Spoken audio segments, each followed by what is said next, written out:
This is Pet Life Radio. Let's talk pets.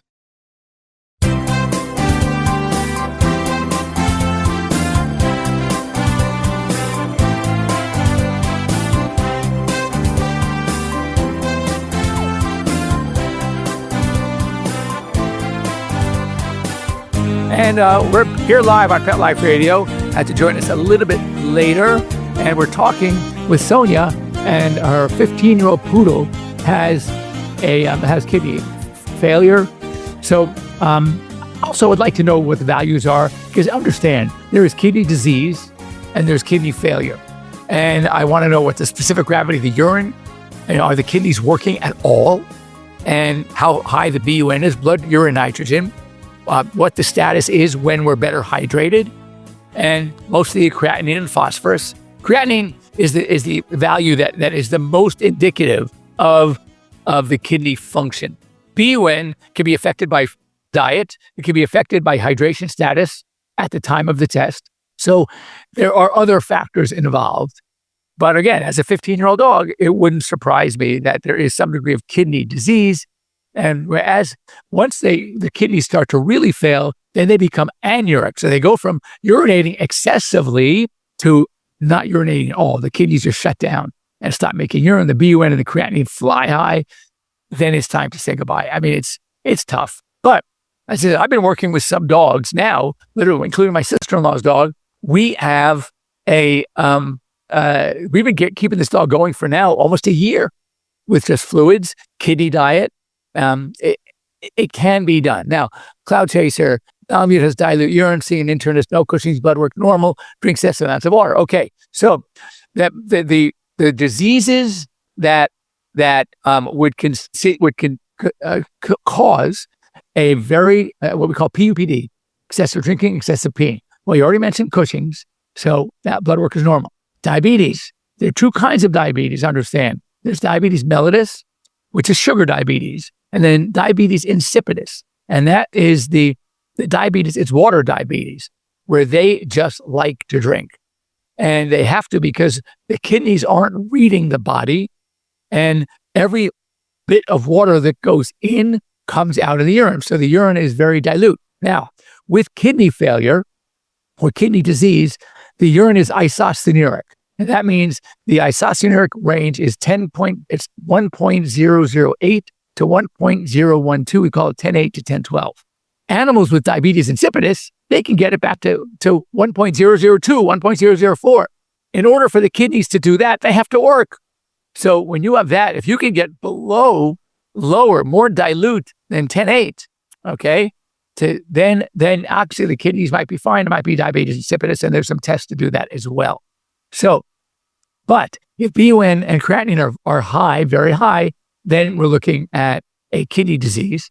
And so that's, but if the blood work is normal, then maybe it's not kidneys. Then you look at just a bladder infection. So a regular blood test, except the urinalysis, usually won't tell you about the diabetes insipidus, because you can look at the alkaline phosphatase or do a Cushing's test. You can look at the BUN and creatinine. They're normal. It's probably not kidney. Okay. If the glucose is normal, it's probably not diabetes. So what you're left with is either, which we see in a lot of young dogs, we call it is psychogenic polydipsia. They're drinking a lot just because they like to drink. And what happens when you drink a lot? You pee a lot. Happens to us. Go out with the guys and have a bunch of beers one night. You're going to pee a lot. So it's the same thing. They're just overloaded. They like to drink. And we see this more, though, in large breed, but young dogs.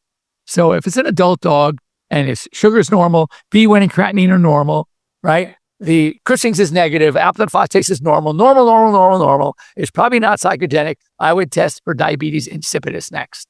We call it DI. All right. Hello. Gerald, how are you? Liz Joy, hi. Had a cytology. When you say had a cytology of what? Give me some more information. All right. Okay. Liz Joy, hi. I hope your favorite. That's nice. Thanks. No one calls me favorite. The other ones that call my favorite are my patients. I think I'm their favorite. So, okay. Any more?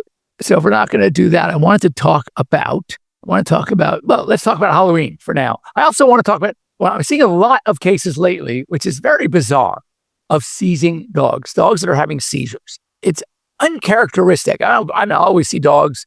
You'll have that middle-aged dog that comes up with epilepsy out of the blue. One of my son's dogs is an epileptic, is a puppy, well, not puppy, he's a young dog. He's a little over a year now. But they knew when he adopted him, this a golden retriever, that one of the reasons he was brought in was because he was having multiple seizures as a puppy. He was like 10, 11 months of age. So I wanted to talk about that because there are a lot of things out there that can cause seizures. And especially when I see seizing in a much older dog, it's not typical. I will never say never, but there I said it, but I should never say never. That when you have older dogs that start to seize, you need to start looking elsewhere. If it's a middle-aged dog, the blood work, everything is normal. In between seizures, he's 100% normal. Then I'm thinking epilepsy. And I don't even treat the first seizure. I wait, because if the next seizure happens 4 months later, and the next one after that 4 months later, I'm not going to treat. Why? Because even with treatment, you're still going to get 3 or 4 seizures a year. But if they come more frequently than that, then yes, I will put on medication. Then there's a big question of which medication. I mean, I'm a good old-fashioned guy. I still like phenobarbital. One of the new hot ones that's hitting the market now, everybody's recommending it, which is good, is called Keppra, levetiracetam. Say that 10 times fast. Keppra is very good also. But I talked to a good friend of mine, a colleague, my former neurology professor resident when I was in vet school, and he was finishing up his residency, and he's board certified neurologist. And we had a long conversation about this about 2 months ago, and he still likes phenobarbital. And one of the things that I did not know, but I learned, I thought was cool, that yes, when you get to a higher number, a number of seizures, okay, then you give more phenobarbital, you get to the point where the phenobarb starts, obviously it also has a depressive effect, okay? It sedates them. So you're getting such a sedated dog, people don't want to use it because then you got a zombie on your hands. What's the point?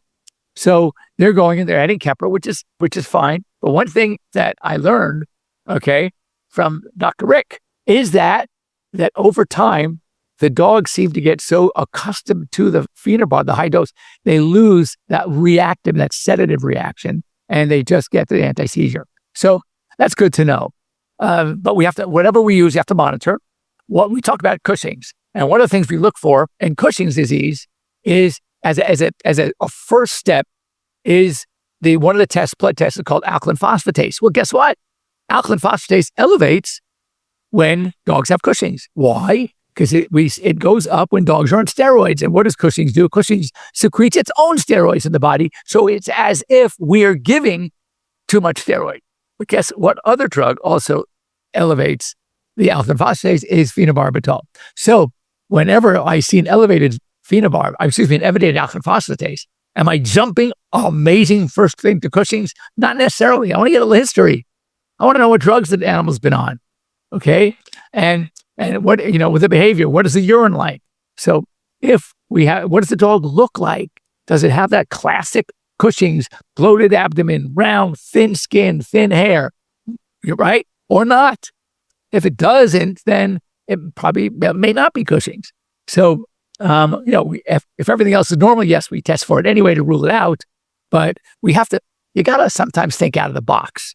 When you're dealing with these cases, where you're dealing with multi-systemic diseases that cause multi-systemic dysfunction, you really have to start. It's almost like it's like playing chess. You got to really think of it all. You got to really look at everything and decide, would that be the norm?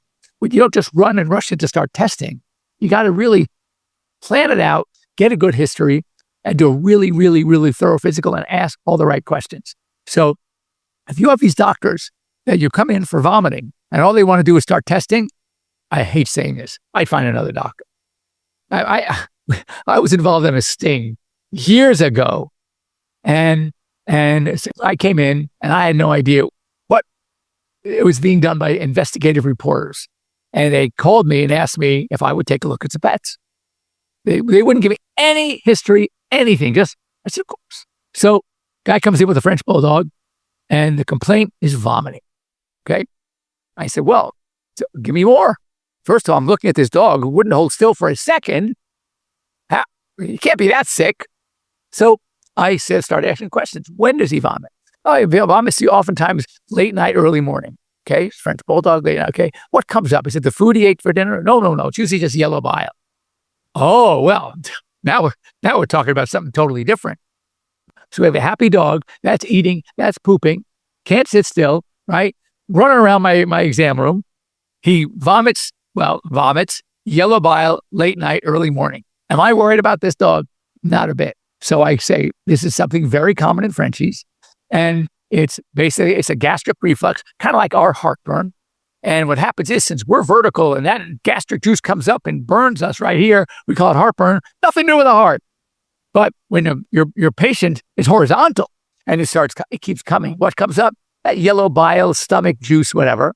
And so I told them, a couple of things we can try. One is a late night feed. So take about a third to a quarter of dinner. Okay. And set it aside.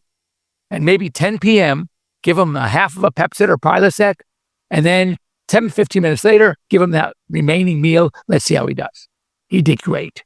So now, postscript, I find out the reason why they brought this dog to me is because they had been to another veterinarian with the exact same. He never put a hand on the dog, never asked questions, and wanted to run up $1,000 worth of workup, right? X-rays and blood tests.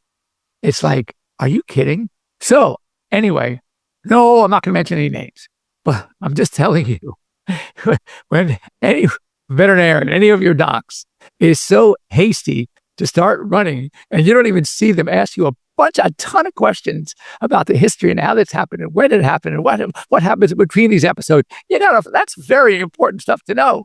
And then doesn't put a hand on the dog, then I'd be a little nervous if I were you. So anyway, all right, Halloween, before we go, the basics. You got to watch out for the candy. Dogs, eat a little chocolate, that's fine. But if that chocolate is one of those chocolate bars, like a Baby Ruth, has raisins in it and nuts and all that caramel and sugar, that could be a problem. So, and do you think they have the dexterity to take that candy out of the wrapper? Heck no. They're eating everything. And if there's string or a stick or it's a lolly, whatever it is, they're not selective on what goes into their mouths. So the safe part is to just avoid the candy. You don't know if something is sugarless and is treated with xylitol. You don't know if it has raisins or certain nuts. There's so many things that could go bad. One chocolate bar, milk chocolate especially, is probably not going to hurt your dog. But if you hit the 6-pack, yes, that could be really bad. Now, other things, costumes. It might be cute, but if you're going to put your dog on a costume, test it first and make sure that he or she is okay with it. Make sure it's not occluding their vision. Make sure it's not occluding their motion. Okay. If you really want to put a costume on a dog, put a bandana on him or her, but be really, really careful. Now, let's talk about trick-or-treaters. Let's say you're home, if your pet is home and responds negatively to a doorbell ringing when someone comes over, can you imagine the stress and anxiety if the doorbell is ringing every 10 minutes or 3 minutes? Okay, so if you have one such dog, why don't you put him in a safe room? Music on, locked up, so he doesn't get crazy every time the doorbell rings. Think of another thing. Let's say you have a dog that likes kids. Okay, hopefully your dog likes kids. But those beings, those creatures coming to the door, they don't look like kids, do they? And they may sound like a kid. They may smell like a kid, but they don't look like a kid. So what's happening is that even the nicest dog, the sweetest dog that plays and licks their faces of normal kids might get freaked out with this. And you never know, could take a little snap. So, and the same thing as you're walking with your dog, if you take your dog with you trick-or-treating, you're approaching a group of beings, whatever they are, and they don't look normal to that dog. Dogs are amazing in facially recognizing. So then you might have a problem there, and they might, again, try to bite. So my recommendations, keep the dogs separate, make sure they're wearing ID collars, make sure they're microchipped in case they should get away. Some dogs might try to run, and to give them their own quote unquote Halloween treat that they can sit in a room and chew on it as much as they want, with music on or TV on, whatever it is. Don't let them hear all that crazy shenanigans going on in the front part of the house. And don't let them see all those crazy kids dressed up in costumes that they don't recognize. And you can all have a nice, safe Halloween. By the way, leftover candy. Dr. Jeff or DrJeff.com. No, I'm just kidding. I'm trying to stay away from it. I know already that when I buy Halloween candy, I don't do this. I should buy candies that I don't like. So when there's leftover, I'm not going to eat them. No, what do I buy? Because I know there's going to be leftover and I'm probably going to eat them. But anyway, that's since I'm not going trick-or-treating anymore, I got to have some joy out of this Halloween party anyway. All right. So we're good. I think I want to make sure I got every last question in. There was no TI. Oh, Salvus bladder, there's no UTI. So if no UTI, I would test for diabetes insipidus. If the water is really that excessive, I would look for a urinary specific gravity. And if it's not Cushing's normal. It's not diabetes, blood sugar is normal. It's not a urinary tract infection, that's normal. Okay. And it's an older dog, probably not diabetes insipidus. Psychogenic. It might be diabetes insipidus. That would be my next thing to go after. Okay, that's 62. Very nice. All right. Signs of a dog's seizure. Oh, that's great. So signs of a seizure really are basically that there are a number of types. That's a great question. Thank you so much. You would normally think a dog seizure that hit the ground, they tonic-clonic convulsive seizures, and that you just can't miss it. Don't try to open their mouth. They're not going to swallow their tongue, so never stick your finger or get near a dog because they could bite. They're not there. They're in seizure land. They're very, very depressed afterwards, okay, called the post-ictal phase. They get whacked out. They're so tired.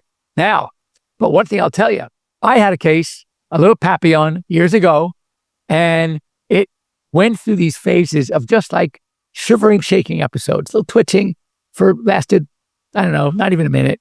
But they were happening with some frequency. So what do? I call my friend, Dr. Rick Lacuter.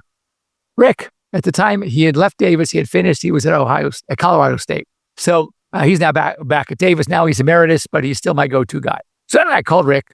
Said, Rick, I have this case. It's weird, but it's not seizing at all. It's just like shivering, shaking. He goes, if everything else is normal, it could be a seizure. And I go, seizure? No, it's not. It's not a seizure. You taught us that dogs never had petit mal seizures, middle of small. They only had grand mal seizures, where they're really tonic-clonic convulsive seizing. At which point he said, I taught you wrong. So they did discover, yes, dogs can have petit mal seizures, and they can manifest in any weird way, any weird behavior that's cyclical, that happens a lot. And whether it is just a shivering, shaking, twitching episode, that could be a seizure. So if it's happening frequently, think about treatment. Talk to your vet. Okay. Marla, oh my gosh, how are you? Go Dodgers. I like that, JB. Don't let New York Yankee hear you see that. All right. So, yes. So the DDAVP, yes, that's what you want to do. The thing is, it's pretty expensive stuff. The old-fashioned way, we did a water deprivation study, but it's not easy. You got to plan up to it. You got to limit water for about a week before, just based on their need. And then you got to go 24-hour water deprivation, where you actually monitor their specific gravity, et cetera. DDAVP is the newer way to do it. The thing is, you got to buy the stuff, and it's super expensive. And if you're just doing it for one test, unless the vet keeps one on hand, unless you take, just a couple of drops that you need, but the DDAVP supplies what's missing. And then if you have a dog with very low specific gravity and has diabetes insipidus, you give them DDAVP, then they will concentrate urine normally. There's your diagnosis. So yes, I would do that.